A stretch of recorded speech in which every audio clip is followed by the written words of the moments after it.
For as long as humanity has been evolving technologically and scientifically, we've also been evolving better ways to kill each other. What originally started as bashing stones into each other's skulls eventually turned into spears made out of sticks and flint. And then those spears turned into handheld knives and axes and hatchets and swords. And then we got to the Bronze Age when we began to make metal swords capable of cutting men down in one swing. And from brass we moved to iron and iron to steel. But handheld swords, spears, pikes, halberds, maces were all made irrelevant, eventually, by a little-known invention called the gun. But the gun as a concept has undergone as many revolutions as a sword or an axe or even those spears we were using tens of thousands of years ago. What essentially started as a handheld cannon powered by black powder in the earliest days of China's history eventually turned into things like a minigun, 6 rotating barrels shooting at bullets way faster than any human should logically need. And as these guns advanced, so did the warfare revolving around these guns, with some of the largest stages in war in all of human history, World War I and World War II,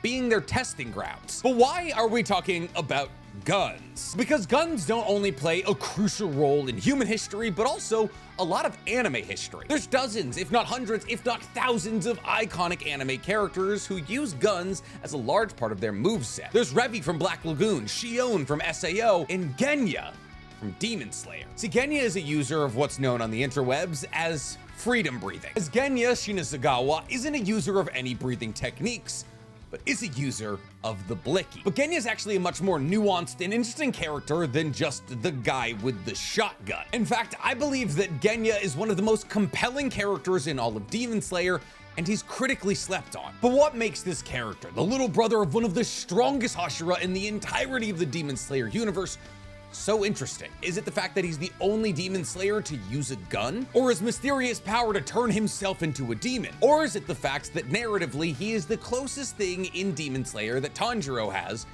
to a foil? Well, there actually is no right answer except for D, all of the above, which is why today we're gonna be talking about all of the above, because today we're doing You Know Nothing About Genya Shinazagawa. Before we get to educating you about one of the better characters in Demon Slayer, guys, please, for me, like this video, subscribe to the page, and hit that noti bell. And if you like the idea of me talking about Demon Slayer, you're gonna love my anime podcast, Otaku's Anonymous, where me and Danny Mata break down everything that happened in anime. This week, it's available on YouTube, Spotify, and Apple Podcasts. So Genya, he's the source of basically every internet joke revolving around Demon Slayer currently. He's the user of Freedom Breathing, 7th Form, Spin the Block, America Breathing, 4th Form, I Know My Rights, and so on and so forth. But Genya plays a much more pivotal role in Demon Slayer, at least to me, than just being the butt of a joke. See, Genya not only represents the technological advancement of Japan and the fact that demons really didn't have that much time left, but also hails from an eerily similar backstory as Tanjiro, yet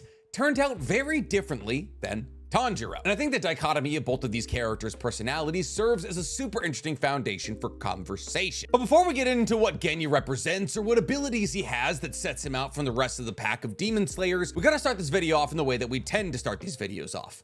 At the beginning. See, for those of you who are keeping up with the Demon Slayer anime, you actually just got Genya's backstory. But I will admit that the context of his backstory is a bit more fleshed out in the manga. Therefore, for those of you who are anime only, while you do understand Genya's backstory, I gotta say, probably not as well as you could. So let's go over it now. So Genya came from a family of 7 children, in which he was the second oldest, with Tsunemi, the Wind Hashira, being his older brother, the oldest of the 7. And Genya's family, while large, was incredibly dysfunctional. See, Genya's father was incredibly abusive. He would beat his children and his wife. But the real reason he would end up beating his wife is because his wife was always there to protect the children, and therefore she would usually incur the majority of the beatings from Genya's father. Because of this, all of the 7 children of Genya's family looked up to their mother like she was some kind of hero, a god incarnate. Genya would go on to describe her as amazing, a ray of light in a dark, dark situation. Tie this into the fact that Genya's mother was also incredibly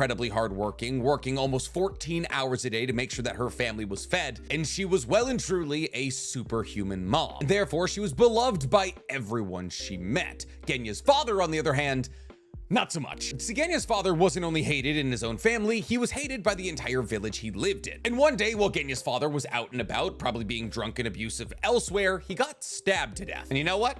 rest in piss. But after hearing the news that their father had been murdered, Genya and Tsunemi made a promise to each other that they would become the men of the household, that they would dedicate their lives to protecting their mother and their siblings. And it was at this point that Genya was kind of forced to grow up, as it was now up to Tsunemi and Genya, the oldest siblings of a 7-sibling family, to protect this household. And it's right here that we see the first parallel between Genya and Tanjiro. Now, Tanjiro obviously didn't come from an abusive household. In fact, his father, Tanjiro, was described as sweet and gentle, going so far as to cut down a bear to make sure that Tanjiro was safe. And therefore, the circumstances that Tanjiro and Genya were raised in are slightly different. However, they are both the eldest or eldest adjacent of a very large family that both lost their father, which in the case of Genya meant that he had to protect his family, while in the case of Tanjiro meant he had to provide for them. See, we saw Tanjiro step into this role by cutting down wood and burning it to charcoal and selling that charcoal. And while we technically never get to see Genya stepping up into the role of being the man of the household and going to work to make sure that there's money and food on the table for the rest of his family, this is probably just subject to the fact that we got less time with Genya than we did Tanjiro. But regardless of how either of them got there, both Genya and Tanjiro had to grow up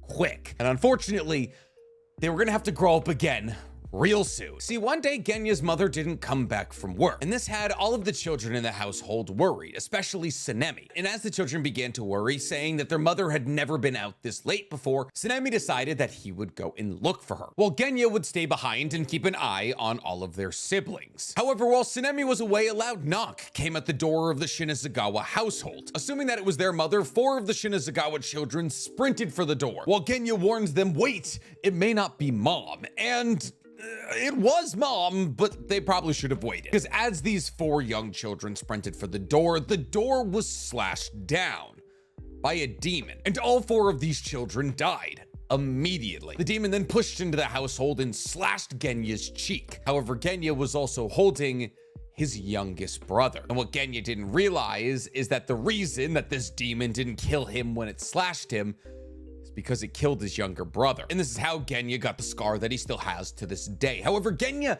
didn't know this was a demon. In fact, Genya assumed that this was a wolf, which is why when Tsunemi ran through the cut down door and tackled this supposed wolf, Genya was assured. And as Tsunemi tackled this wolf out the window, he yelled at Genya to hide. But Genya didn't run away. Instead, he looked around him and saw 5 of his 6 siblings bleeding out. And even though every single one of these siblings died the second that demon got a hold of them, Genya looked around and tried to apply pressure to their wounds to slow down their bleeding. But deep down, Genya knew they were all dead. He was just unable to process what had just happened to him, which is why upon realizing that he couldn't slow down all of their bleeding, he set out to find a doctor. But before he could find a doctor, he stumbled upon Tsunemi standing over the corpse of his mother, holding a knife. Genya, terrified of the situation and still very much in shock, yelled at Tsunemi, "Why would you murder our mother?" But what he failed to realize is as the sun was raising on Tsunemi and Genya's first day alone,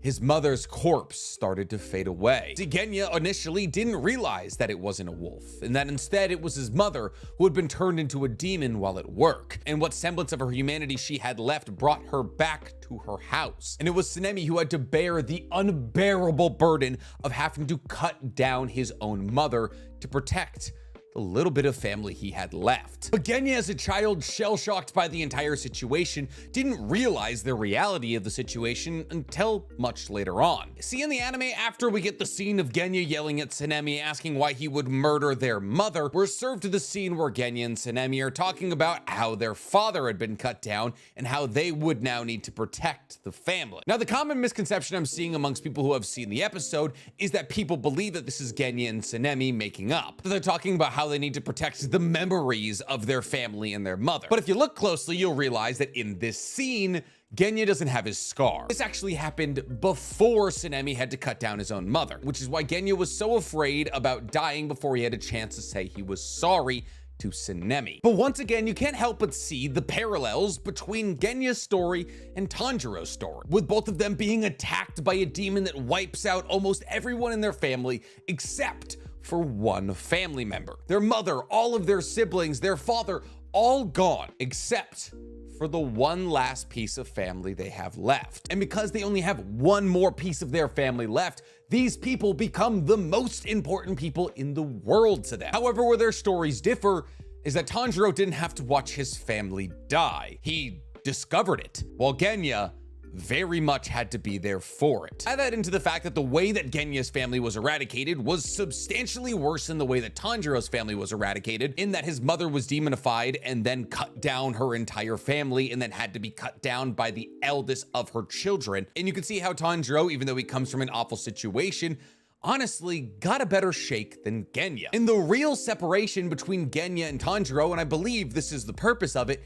is that Tanjiro had Nezuko. Sure, obviously Tanjiro had to find a way to live with Nezuko as she was a demon, but Genya accidentally pushed away Tsunemi, which means that Genya lost his entire family that day and is now currently living his life to get his family back. No different from Tanjiro, as Tanjiro's sole purpose to defeating all demons is to find a cure for Nezuko, because once he's able to cure Nezuko, he believes that he too will have his family back. For Genya, this process is a smidge less complicated, however, because the reason that Genya joined the Demon Slayer Corps in the first place was in order to apologize to Tsunemi, because he knew that Tsunemi had joined the Demon Slayer Corps and become a Hashira, and therefore Genya figured if he became a powerful Demon Slayer, he could get close to Tsunemi again and apologize. However, once again, this is unfortunately where Genya and Tanjiro's story differ a little bit. See, obviously, both of them joined the Demon Slayer Corps in order to regain their family, but Tanjiro was born with talent. Listen, I'm not trying to write off Tanjiro's hard work. He's obviously an incredibly hardworking demon slayer. I mean, for God's sake, he spent 6 months trying to cut a rock in half. But Tanjiro did have the ability to learn water breathing, and he came from a lineage of people who had been taught the Hinokami Kagura by Yoruichi Tsujikuni, and therefore it was in his blood to learn sun breathing one day. But Genya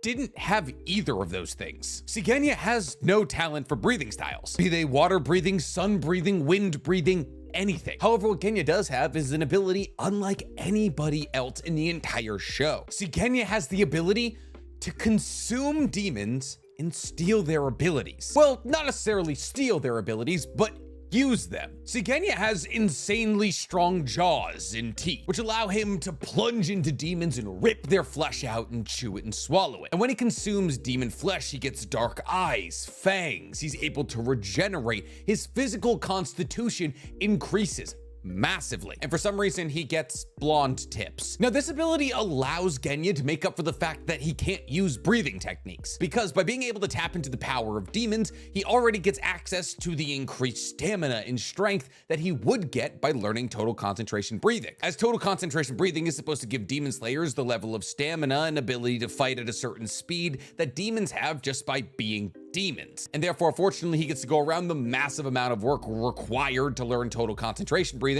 by just taking a couple bites. And the more powerful the demon that Genya consumes, the more powerful he gets. See, it's believed that this has to do with the concentration of Muzan's blood in the demon that he's consuming. And here's the thing, as a demon, he's no chump. In this demon form, he was able to speed blitz and almost decapitate Aizetsu, who is the emotional manifestation of Hantengu's sorrow and has a spear that it can control the length of. And this is without consuming the flesh of any upper moons. This is just based off all of the other demons he's eaten. However, what happens when Genya does consume the flesh of an upper moon? Well, the first time that we see him do something like this is during the Swordsmith Village arc, when he manages to rip off a chunk of Hantengu. And in this form, Genya is able to rip trees out of the ground and throw them at the person he just ripped a chunk out of, Hantengu, something he had no physical chance at pulling off in his human form. On top of this, his regeneration abilities massively increase, as he's able to uncover being impaled, having holes shot out of him, being cut in half, while also becoming massively stronger and faster, all to make up for his lack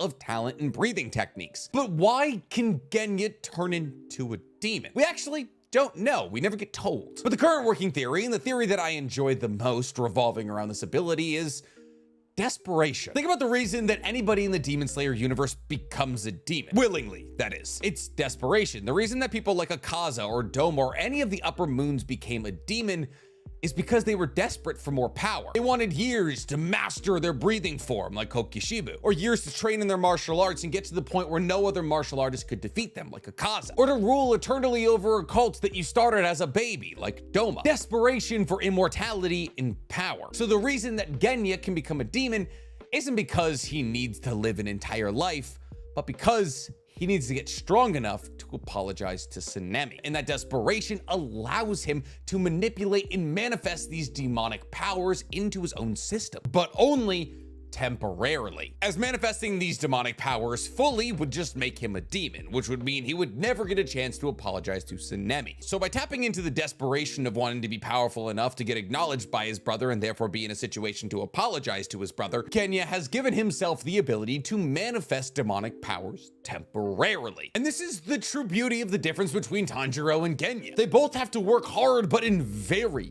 different ways. And here's the thing, saying that Genya's strong because he can turn himself into a kind of demon and has a shotgun is substantially underselling how much work he has done. Genya was actually discovered by Gyome, the stone Hashira, the strongest Hashira. However, since Genya couldn't use breathing techniques, Gyome didn't make him his Sujuko, or his Hashira apprentice. See, a Sujuko is what happens when a Hashira finds somebody very talented in their breathing style and elects them to be a Hashira should something ever happen to them. For Shinobu, it's Kanao. And for Rengoku, it was Mitsuri, but then she adapted flame breathing to love breathing. But just because Genya couldn't use breathing styles doesn't mean that Gyome abandoned him. In fact, Gyome still very much trained him. But instead of training him in stone breathing, he trained him in something called repetitive actions. This is a technique to help Genya compensate for his lack of breathing styles. And while repetitive actions might sound like the Hinokami Kagura, in reality, it was actually Gyome teaching Genya to repeat certain words or phrases over and over again to ignore the pain and clear his brain. Because mind you, even though Genya can regenerate like any other demon,